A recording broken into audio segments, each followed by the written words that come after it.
Hello everyone. आज हम बताएंगे अजिथ्रोमाइसिन मेडिसिन के बारे में, जो एक एंटीबायोटिक है। ये कॉमन यूज होने वाली एंटीबायोटिक है।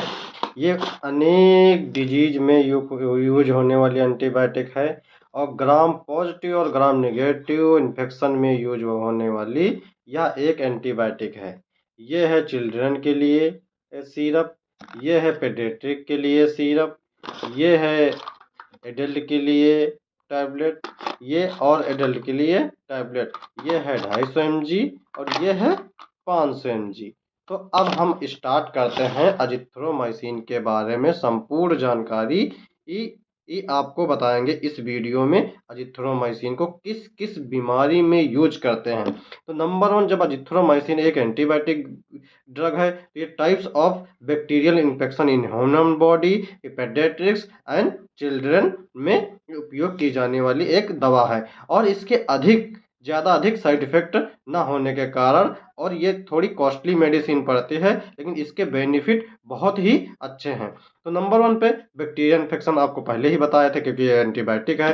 नंबर 2 पे सच एज ए मान लो ब्रोंकिटाइटिस, ब्रोंकिया में जब सिकुड़ जाती है, अस्थमा में प्रॉब्लम होती है तो उसमें भी उपयोग की जाती है। फिर उसके बाद निमोनिया, तो निमोनिया जब पेडियाट्रिक में होने वाली एक कॉमन डिजीज है निमोनिया, तो निमोनिया में भी इसका अजिथ्रोमाइसिन का उपयोग पेडियाट्रिक में बहुत अच्छा किया जाता है। और 1 साल से 6 महीने से बच्चे से लेकर 3 ईयर बच्चों को निमोनिया की शिकायत ज़्यादा होती है, तो यह अजिथ्रोमाइसिन का उपयोग निमोनिया में भी बढ़िया किया जाता है। अडल्ट में होने वाली डिजीज जैसे सेक्सुअल ट्रांसमिशन डिजीज, तो सेक्सुअल ट्रांसमिशन डिजीज जो होती है अडल्ट में, उसको भी ट्रीट करने में अजिथ्रोमाइसिन का उपयोग किया जाता है। फिर उसके बाद ईयर इन्फेक्शन, ईयर के अंदर जब पस आना स्टार्ट हो जाता है तो उसमें बैक्टीरियल इन्फेक्शन इन्वॉल्व भी होता है, फंगल इन्फेक्शन इन्वॉल्व होता है। इसलिए उसमें से जब पस आता रहता है तो उसमें भी उसको पस को ठीक करने में, और ईयर को दर्द जब होता है ईयर पस के साथ, तो अजिथ्रोमाइसिन का उपयोग किया जाता है, क्योंकि उसमें बैक्टीरियल इन्फेक्शन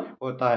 फिर उसके बाद लंग्स इन्फेक्शन, लंग्स में जब मान लो कि आपको अस्थमा हो गया, अस्थमा में जब लंग्स होते हैं, श्वास में लेने की दिक्कत होती है, बैक्टीरियल इन्फेक्शन होता है उसमें, तो जो स्पूटम जमा हो जाता है बैक्टीरिया के कारण, तो उस लंग को भी ट्रीटमेंट करने में एजिथ्रोमाइसिन का उपयोग किया जाता है।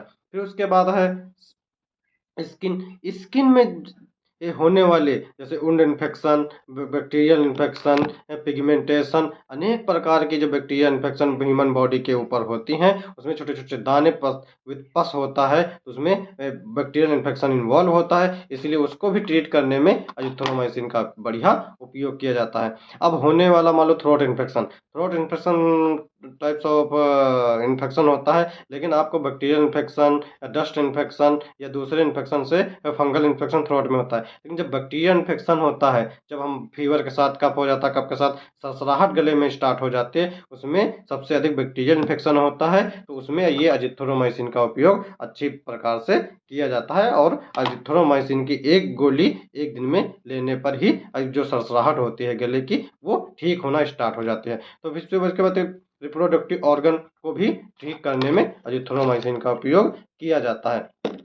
तो अब ये सब हो गई बीमारी, तो बीमारियों के बारे में हम आपको अच्छे से बता दिए हैं कि इतनी सारी बीमारियों में अजिथ्रोमाइसिन का उपयोग किया जाता है। अब हम दूसरे नंबर पे जान लेते हैं कि जब अजिथ्रोमाइसिन का इतने सारी बीमारियों में उपयोग किया जाता है, तो ये इसका साल्ट मेन अजिथ्रोमाइसिन है, और डिफरेंस प्रकार के कंपनियां इसको मैन्युफैक्चर करती हैं, और ये एक मेडिसिन प्रिस्क्रिप्शन ड्रग है, ये विदाउट प्रिस्क्रिप्शन के नहीं ली जा सकती है। तो फिर आपको ये बता दें, फिर अजिथ्रोमाइसिन का आप हम पहले शुरुआत करते हैं 1 साल, 1 ईयर का चाइल्ड है, तो जब 1 साल का बच्चा होता है उसे 5 mg पर केजी पर डे के हिसाब से उसे दिया जाता है 3 से 5 दिन के लिए। इससे ज़्यादा अजिथ्रोमाइसिन का उपयोग नहीं किया जाता है। नंबर 2 पे आप बता दें, जब 2 साल का बच्चा होता है तो उसके लिए हम 7 mg पर केजी डे के हिसाब से हम एक डोज